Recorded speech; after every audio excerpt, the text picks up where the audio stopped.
Всем привет! Вы попали на мой канал Бумажная Машуля, и сегодня у нас не будет никаких бумажных сюрпризов.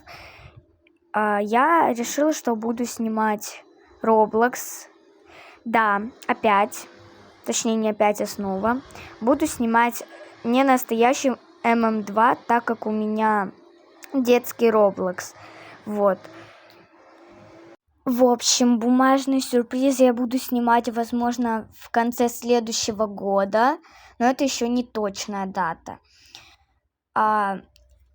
Если честно, то мне очень сильно хочется снимать ММ2, потому что это очень интересно, я постоянно зависаю в этой игре.